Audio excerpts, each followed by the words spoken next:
Growing up, I always knew my family was traditional. My parents, Mark and Linda, valued stability, reputation, and the idea that family always came first. I was the eldest, the responsible one, the one expected to set a good example. Then there was Brian, my younger brother, who had always been the golden child. He wasn't necessarily spoiled, but our parents had a way of making excuses for him that they never would have for me. At 29, I was in a comfortable position. I had a decent job, lived in a modest apartment, and was saving up for a home of my own. But there was something else I had that most people didn't know about, something I never flaunted or even thought about much. When my grandfather passed away, he left me a trust fund. It wasn't an astronomical sum, but it was substantial, enough to make a real difference in my life. The money was meant to be mine at 30, but there were exceptions for major life events, like buying a house or furthering my education. I never really talked about it because I didn't need to. My plan was to let it sit, untouched, until the right moment. But then came Melissa. Melissa had been in Brian's life for the past 2 years. She came from money, real money. The kind that bought designer bags without checking price tags and planned vacations months in advance, assuming no one needed to worry about work. She was charming when she wanted to be, but there was always an underlying sharpness to her, a way she had of making people feel small without ever saying anything overtly rude. I tolerated her because Brian loved her, and that was enough. Until the night everything changed. It was a Sunday dinner at my parents' house, one of those evenings where everyone sat around the table pretending to enjoy themselves while dodging passive-aggressive comments. My mom had made her usual roast, and my dad was pouring wine, talking about some local politics drama he'd read about. Melissa, as always, was perfectly put together, wearing a pale blue dress that looked like it cost more than my rent. She was sitting next to Brian, twirling her fork between her fingers, looking bored, until she suddenly turned to me with a bright, almost too pleasant smile. "You know, Sarah," she began, her voice sugary sweet, "Brian and I were just talking about the future. Weddings, houses, all that good stuff." I took a sip of my wine, already sensing where this was going. "Oh. Well," she continued, "you're so lucky to have that inheritance from your grandfather. It must be such a relief, knowing you have that kind of security." There it was. I put down my glass, keeping my expression neutral. "It's definitely a blessing." She nodded, then glanced at Brian, as if prompting him to say something. He cleared his throat. "Yeah, and you know, Melissa and I have been looking at houses recently. It's crazy how expensive the market is right now." I stayed silent, waiting. Melissa sighed dramatically. "Exactly. And it just made me think, wouldn't it be wonderful if we could all help each other out? I mean, family takes care of family, right?" I stared at her, feeling my stomach tighten. "What are you saying?" Melissa leaned forward slightly. "Well, since your trust fund is for major life expenses and you're not using it yet, wouldn't it be amazing if we could borrow from it? Just a little. You'd get it back eventually, obviously." I blinked. I wasn't even sure how to respond to that. Brian, apparently thinking I needed more convincing, chimed in. "It wouldn't have to be a huge amount. Just enough for a down payment, or even to cover some wedding expenses. We'd pay you back, of course."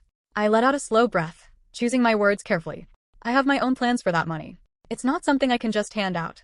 Melissa's smile faltered for just a second before she quickly recovered. "Oh, of course. I didn't mean to imply that you should just give it away. But think about it, how amazing would it be to know you helped your brother start his life with a solid foundation? And it's not like you need it right this second." Before I could even formulate a response, my mom spoke up. "Sarah, honey, don't be so quick to shut the idea down. It's not unreasonable." I turned to her in shock. "You can't be serious." She gave me a tight smile. "Sweetheart, Brian's wedding is a once-in-a-lifetime event. And the housing market isn't getting any cheaper. Wouldn't it be a beautiful gesture to help him out?" I looked to my dad, hoping for some backup, but he was swirling his wine glass, avoiding my gaze. Brian sighed. "Look, I wouldn't ask if it wasn't important. But Melissa's right. Family supports each other." I felt a wave of anger rise up in my chest. Funny, I don't remember anyone offering to support me when I was struggling in college, or when I was working double shifts to afford my apartment. But now that I have something, suddenly I'm expected to share. Melissa's expression darkened just slightly. "That's not fair. We're talking about an opportunity for all of us." "All of us?" I laughed, but there was no humor in it. "Because last I checked, this is my inheritance. It has nothing to do with you." My mother made a disapproving noise. "Sarah, don't be selfish." Selfish. That word cut deep, not because I believed it, but because I knew how easily it could be used to manipulate me. I pushed my chair back and stood. "I'm done with this conversation." Brian frowned. "Sarah." "No," I said firmly. "I don't owe anyone an explanation. My answer is no." I grabbed my coat and walked out, my heart pounding as I stepped into the cool night air. I knew this wasn't over. Not by a long shot. I thought saying no would be the end of it, that Brian and Melissa would be disappointed, maybe a little bitter, but ultimately, they would accept my decision and move on with their lives. I was wrong. What started as a simple request had quickly escalated into something far more insidious, something that seeped into every aspect of my life like poison. A few days after that disastrous dinner, my phone buzzed with a message from Melissa. At first, I considered ignoring it, but curiosity got the better of me, and I opened it. "Hey." Just wanted to check in. Hope we didn't put you on the spot too much the other night. I stared at the text, already irritated by the forced cheerfulness of her words. There was no way this was just a casual message, not after the way the conversation had gone. I think we were pretty clear about where I stand on this, I replied, keeping it short and to the point. Less than a minute later, my phone lit up with her response. Oh, totally. I get it. Just think about it some more, okay? It would mean the world to us. After all, it's not like you need the money right away. I didn't reply. There was nothing more to say. But that was only the beginning. The next time I visited my parents' house, hoping to brush past the awkwardness and return to some sense of normalcy, I quickly realized that wasn't going to happen. My mother greeted me at the door with her usual warm smile, but I could tell something was off. There was a certain tightness in her expression, a hesitation in the way she guided me into the kitchen and poured me a cup of tea. So, how's work? She asked, her tone light but with an undercurrent of something I couldn't quite place. It's fine, I said cautiously, taking a sip of my tea and waiting for whatever was coming next. She stirred her own cup absent-mindedly, watching me closely. Have you given any more thought to what we talked about? I sighed, already feeling the familiar frustration creeping in. Mom. I just think it would be such a kind thing to do, she continued, cutting me off before I could even finish my thought. Brian and Melissa have so much on their plate right now. They're planning a wedding, looking for a home. You know how stressful that is. I clenched my jaw, setting my cup down with a little more force than necessary. And what about me? I'm planning my own future. She waved a hand dismissively, as if my future was a minor inconvenience compared to Brian's needs. You have time, sweetheart. They need help now. I pushed my chair back, suddenly feeling like the walls were closing in around me. I'm not discussing this again. She sighed dramatically, shaking her head in disappointment. I just don't understand why you're being so stubborn about this. I left before she could say anything else. But it didn't stop there. Brian started calling me more frequently, at first under the guise of casual conversation, but it always circled back to the same thing. I'm really sorry about Melissa, he said one evening, his voice filled with forced sincerity. She gets excited, you know how she is. I know, I said flatly, already anticipating what was coming next. She just really loves me, he added, as if that somehow justified her behavior. That's great, I said, my patience wearing thin. But I'm not giving her my inheritance. There was a pause, the kind that carried an unspoken argument. I mean, it's not just for her, he said carefully, as if he was choosing his words with surgical precision. It's for us. It's for family. I closed my eyes, inhaling slowly to keep my temper in check. Brian. I said no. He exhaled loudly, as if I were the one being unreasonable. Okay, I get it. I just thought, never mind. Love you, sis. I hung up, thinking that was the last of it. I was wrong. A few days later, I was at a cafe with my friend Jenna, enjoying what I had hoped would be a relaxing afternoon, when I spotted Melissa at the counter. The moment our eyes met, I knew she had seen me first because she walked straight over with a bright, forced smile, radiating fake sweetness. Sarah, she chirped, pulling out the chair across from me without bothering to ask if she could sit. Jenna shot me a look, but I forced a neutral expression. Melissa. I just had to come say hi, she gushed, her voice saccharine. I feel like we haven't had a proper chat since dinner. I clenched my jaw, already exhausted by her presence. There's nothing to chat about. She let out a little laugh, tilting her head in mock amusement. Oh, come on. Don't be like that. We're family. I ignored her, focusing on my coffee, but she leaned in slightly, lowering her voice. You know, it's honestly so disappointing. I raised an eyebrow, my patience thinning. Excuse me. She sighed dramatically, shaking her head like a disappointed teacher addressing a misbehaving student. I just never expected you to be so selfish. Jenna stiffened beside me, her hand gripping her coffee cup a little tighter, but I stayed calm, even as my pulse quickened. Excuse me. I repeated, my voice dangerously steady. Melissa leaned forward even more, her voice barely above a whisper. Brian loves you. He's always looked up to you. And now, when he needs you, you're turning your back on him. On all of us. I stared at her, keeping my expression neutral even as my blood boiled. I am not responsible for Brian's life choices. I am not the one who decided to marry into an expensive lifestyle. She scoffed, rolling her eyes as if I was the one being ridiculous. Oh please. This isn't about lifestyle. It's about family. I leaned in just enough to make sure she knew I was serious. Melissa, let me make this very clear. I am not giving you a cent. And if you ever pull something like this again, we won't be speaking at all. Her eyes darkened for just a second before she plastered the smile back on her face, smoothing down her dress as she stood up. Fine, she said, her voice light, but I could hear the venom beneath it. If that's how you really want to play this. She turned and walked away, and as I watched her disappear out the door, I had a sinking feeling this wasn't over. And I was right. Within days, distant relatives started reaching out, their messages laced with judgment and thinly veiled disappointment. My Aunt Karen called just to tell me how sad it was that I didn't want to support my brother. My cousin David left a passive-aggressive comment on one of my social media posts about how nice it must be to have so much money that I didn't even need to share. Even my Uncle Rob, a man who had barely spoken to me in years, sent a message saying my grandfather would be ashamed of me. Then one evening my father called, his voice heavy with disappointment. "We need to talk," he said firmly. I closed my eyes, already knowing where this was going. This wasn't just about Brian and Melissa anymore. This was war. I had spent weeks feeling like I was drowning, constantly being pulled under by the weight of my family's expectations, by their disappointment, by the suffocating guilt they tried to wrap around me like a net, and no matter how many times I said no, no matter how firm I was in my decision, it never seemed to be enough, because they weren't actually listening to me. They were just waiting for me to break. But after meeting with the lawyer and getting confirmation that my money was legally untouchable, I finally felt like I had something solid to stand on, something that couldn't be twisted or argued away, and it was the first real sense of relief I had felt since this nightmare began. Laura Patel, my lawyer, had been straightforward, almost blunt, when she told me that my family had no legal claim to my inheritance, that my grandfather had been very clear in his will about the terms of the trust, and that no amount of pressure or emotional manipulation could change the fact that the money was mine alone. Sitting across from her in her sleek office, I had felt a weight lift from my chest as she explained that even if my parents or Brian tried to pursue legal action, it would be laughed out of court, because there was no case, no argument, no loophole that would allow them to force my hand. She had even offered to draft a formal cease and desist letter if the harassment continued, and for the first time, I allowed myself to believe that I might actually come out of this unscathed, that they would have to accept my decision whether they liked it or not. But deep down, even as I walked out of her office with a renewed sense of confidence, I knew Melissa wouldn't let it go that easily, because she wasn't just entitled. She was delusional, and I had a terrible feeling that she had already made plans under the assumption that I would eventually cave, that my resistance was just a temporary inconvenience, and that she would get what she wanted in the end, no matter what. And that suspicion was confirmed in the most shocking way possible when my cousin Leah called me out of the blue, her voice low and urgent as she told me that she had just run into Melissa at a bridal expo downtown, where she had been loudly bragging about her upcoming wedding, detailing every extravagant purchase she had already made as if the money was sitting in her bank account, ready to be spent. At first, I thought Leah must have been exaggerating, because there was no way Melissa could have actually gone through with booking a luxury wedding without securing the funds first.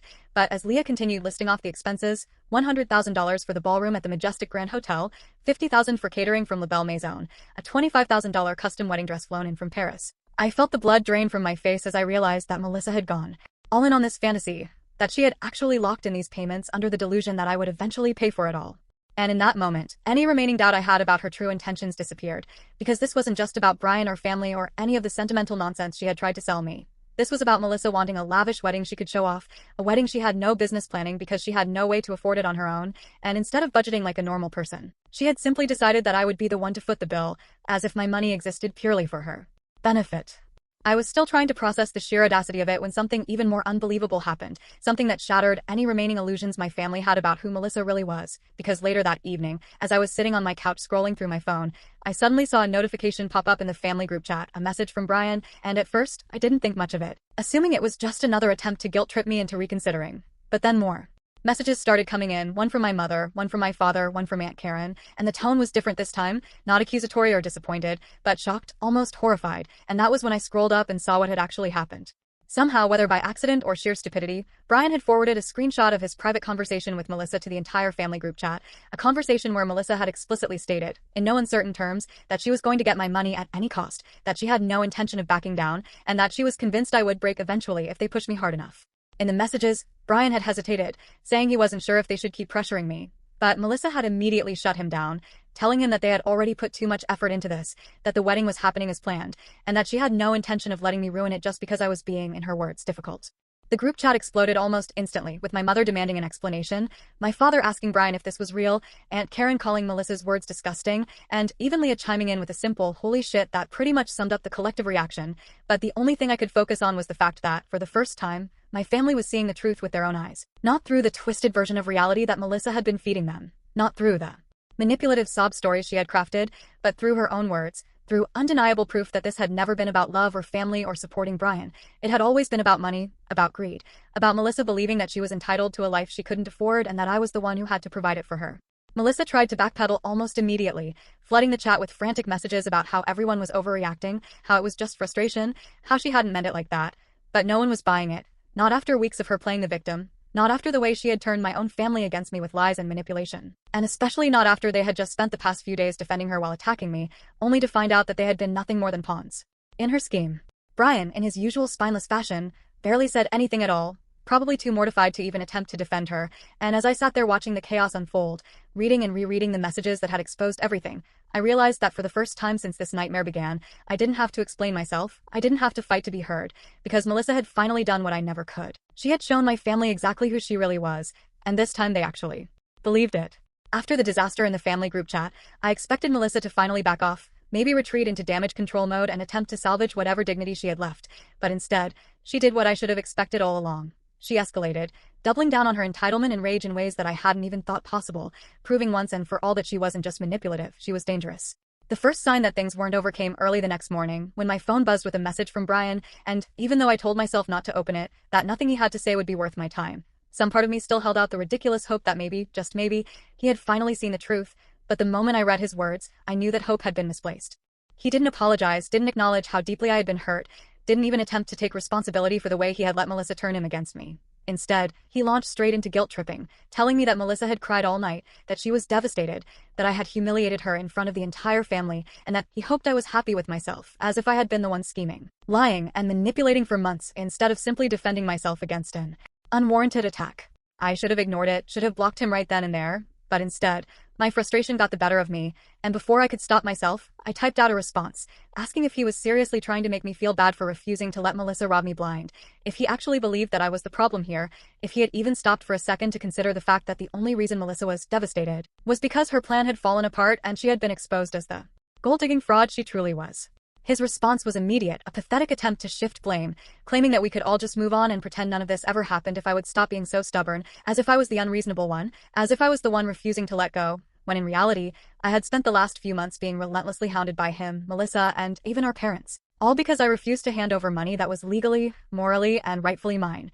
I didn't bother replying this time because I knew it was pointless, because Brian wasn't just in denial, he was still, even now, desperately clinging to the belief that Melissa had been right all along, that I was just being cruel and selfish, and that if he kept pushing, I would eventually break, but what he didn't realize was that I was done, truly done. And if he wanted to throw away his relationship with his only sister over a woman who clearly saw him as nothing more than a stepping stone to the lifestyle she wanted, then that was his choice, but I wasn't going to waste another second trying to save him from his own stupidity. That same afternoon, I met with Laura again, and this time, I wasn't just looking for reassurance, I wanted action, because Melissa had made it abundantly clear that she wasn't going to stop until she either got what she wanted or was legally forced to back off, and I wasn't about to let her keep terrorizing me while she played the victim. The moment I sat down in her office, I told her I wanted to send a cease and desist letter, and to my relief, she didn't try to talk me out of it, instead nodding in approval and telling me that she had been planning to suggest the same thing. Since people like Melissa didn't just let things go, they escalated until they were forced to stop, and given everything I had already endured, it was clear that she had no intention of walking away quietly. Laura worked fast, drafting the letter within hours, making it clear that any further harassment, defamation, or attempts to coerce me into giving up my inheritance would result in immediate legal action, and once it was sent to Melissa's email, with a hard copy mailed directly to her apartment, I allowed myself to believe, however foolishly, that this would finally put an end to everything. But, of course, I had underestimated just how vindictive Melissa could be, because within hours of receiving the letter, instead of backing down, she did exactly what Laura had predicted. She escalated, and this time, she wasn't just trying to manipulate my family, she was trying to destroy my entire reputation. The first wave of attacks came through social media, where Melissa, in a desperate attempt to salvage whatever sympathy she could, began posting long dramatic rants about how I had betrayed her, how I had stolen money that rightfully belonged to Brian, how I had promised to help them and then heartlessly gone back on my word at the last second, leaving them scrambling to fix the mess I had supposedly created. And while I initially thought no one would take her seriously, I was quickly proven wrong when my notifications started blowing up with hateful comments, private messages from people I barely knew calling me selfish, telling me I should be ashamed of myself, even accusing me of financial abuse, as if refusing to be conned by a manipulative gold digger somehow made me a criminal. But as infuriating as the online harassment was, I could have ignored it, could have blocked the worst offenders and moved on. But Melissa wasn't satisfied with just smearing my name on social media. She wanted to ruin me completely, and that became terrifyingly clear when I walked into work the next morning and immediately noticed the way my coworkers were whispering, the way they avoided looking at me, the way the atmosphere had shifted, and it wasn't until my boss, Angela, called me into her office that I realized just how far Melissa had gone. Sitting stiffly behind her desk, Angela turned her monitor toward me, and I felt my stomach drop as I read the anonymous email accusing me of stealing from my own family, of embezzling money from a shared family account, of manipulating my grandfather into leaving me his inheritance while leaving Brian with nothing, and even though I knew it was complete nonsense, even though I knew Angela had no reason to believe such a ridiculous accusation, the fact that Melissa had actually gone so far as to try and sabotage my career was enough to send my blood boiling with a level of rage I had never felt before. But just as I was beginning to wonder how much worse things could possibly get, fate decided to intervene in the most ironic way imaginable, because while Melissa had spent all this time trying to take me down, she had completely failed to realize that her own foundation was crumbling beneath her, and it all came crashing down when Brian, the man who had defended her at every turn, who had chosen her over his own sister, who had fought tooth and nail to make me out to be the villain finally, saw the truth for himself. I don't know exactly how he found out, whether it was an accident or a moment of rare clarity, but somehow, Brian discovered that Melissa had been making backup plans behind his back, that she had been in contact with an ex-boyfriend for weeks, and that she had a contingency plan in place in case things didn't work out the way she wanted, and just like that, the woman he had been willing to destroy his own family for discarded him without a second thought, because Melissa was never in love with Brian. She was in love with the lifestyle she thought she could have, and when it became clear that he was no longer useful to her, she left him without a moment of hesitation. And as much as I wanted to feel sorry for him, as much as I wanted to believe that he had finally learned his lesson, I couldn't bring myself to care, because in the end, he had made his choice, and it had cost him everything, and as far as I was concerned, that was exactly what he deserved. After everything that had happened, after months of manipulation, betrayal, and public humiliation, I had convinced myself that I was done with Brian, that there was nothing he could say or do that would ever make up for the way he had treated me, and that any apology, no matter how sincere, would be too little, too late. But when he showed up at my door one evening, looking hollowed out and exhausted, his usual confidence replaced with something fragile and uncertain, I hesitated for the first time, because for the first time, I wasn't looking at the brother who had chosen his fiancée over me. The brother who had stood by while Melissa tried to tear me apart, the brother who had defended her even when the truth was staring him in the face. I was looking at someone who had finally, painfully realized just how badly he had screwed up. I should have slammed the door in his face, should have told him that he had made his choice and that I had made mine. But instead, I stood there frozen, gripping the edge of the doorframe, my stomach twisting with something I couldn't quite define as he took a shaky breath and said, "I'm sorry, Sarah, for everything." And for the first time since this nightmare had begun, I actually believed him. It wasn't the kind of empty, obligatory apology that people give when they just want to move on, when they want to be forgiven without having to face the full weight of what they've done. His voice was raw, filled with something that sounded an awful lot like regret, and as much as I had told myself that I didn't care, that I didn't need an apology from him, a part of me, a part one hated to admit existed, had been waiting to hear those words. I let him inside, still wary, still unsure of what I was willing to give. But as we sat across from each other in my living room, the air thick with unspoken words and the weight of everything that had come before, he looked at me with an expression I had never seen before, something that looked an awful lot like shame, and I realized that he wasn't here to make excuses, wasn't here to justify what he had done. He was here because he had finally seen the truth. He told me that he had spent weeks trying to convince himself that Melissa had just made a mistake, that she had let her stress and excitement get the better of her, that deep down, she was still the person he had fallen in love with. But the more he looked back, the more he replayed every conversation, every argument, every moment where he had ignored the warning signs, the more he realized that the Melissa he had been fighting for had never actually existed, that she had never truly loved him, that she had only ever loved the idea of what he could give her, and that the moment he became more of a liability than an asset, she had discarded him without hesitation. He told me about the therapy sessions he had started, about how his therapist had helped him unpack how easily he had allowed himself to be manipulated, how quickly he had turned against the one person who had actually cared about him, and though I wanted to hold on to my anger, wanted to remind him of every cruel word he had thrown at me, every time he had chosen Melissa over me, I also saw just how lost he looked, just how deeply he had been broken by all of this, and I realized that as much as I had suffered, he had suffered too in his own way, and while that didn't excuse anything, it did make it a little harder to hate him. The apology didn't fix everything, didn't magically erase the months of pain and betrayal, but it was a start, and for the first time, I let myself believe that maybe, just maybe, we could rebuild something from the wreckage. But Brian wasn't the only one who had finally begun to see things clearly, because not long after our conversation, I received an unexpected call from my mother, her voice quieter than usual, hesitant in a way that immediately told me she wasn't calling to guilt-trip me or demand anything from me, but that something had shifted, that something had finally made her stop and rethink everything. She asked to meet in person, and though I had my reservations, though I wasn't sure if I was ready to hear whatever excuses she had lined up, I agreed, because some part of me needed to know if she had truly understood just how deeply she had hurt me. When we met at a quiet cafe a few days later, she didn't immediately launch into an apology, didn't try to justify her actions or pretend that she hadn't played a role in everything that had happened, and instead, she simply looked at me for a long moment before sighing and saying, "We should have listened to you." I wasn't sure how to respond, wasn't sure if this was just another attempt to smooth things over, but then she continued, telling me how she and my father had spent so much time worrying about Brian, worrying about keeping the family together, that they had completely ignored how much damage they were doing, how they had dismissed my concerns, how they had made me feel like I was nothing more than an ATM. Like my value to the family was only measured by how much I was willing to sacrifice for Brian's happiness. She admitted that they had been wrong about Melissa, that they had been so eager to believe in the fairy tale of their son marrying into wealth that they had ignored all the red flags, and that by the time they had finally opened their eyes, the damage had already been done. But what struck me the most was when she admitted that they had made mistakes of their own, that their own financial situation wasn't as stable as they had let on, that the family bakery, the business they had poured their lives into, was struggling more than they wanted to admit, and that, for the first time, they were beginning to understand just how fragile everything truly was. Hearing that, seeing the genuine regret in her eyes, I felt something inside me begin to shift, not entirely towards forgiveness, but towards understanding, towards the possibility of moving forward without the bitterness that had been weighing me down for so long. I knew that things between us wouldn't be fixed overnight, that trust would take time to rebuild, but for the first time, I felt like we were standing on even ground, like she finally saw me not just as her daughter, but as my own person, someone who had fought for her independence and won. And with that realization, I made a decision. Not for them, not for Brian, but for myself. I took a portion of my inheritance and used it to buy a home of my own, a place that belonged entirely to me, where no one could tell me what to do or how to live my life, and with the rest, I made an investment in my future, starting a business I had always dreamed of, a small independent bookstore and cafe, something that combined my love of literature with the comfort of a warm, welcoming space where people could gather. And though it was terrifying, though it was a risk, it was mine.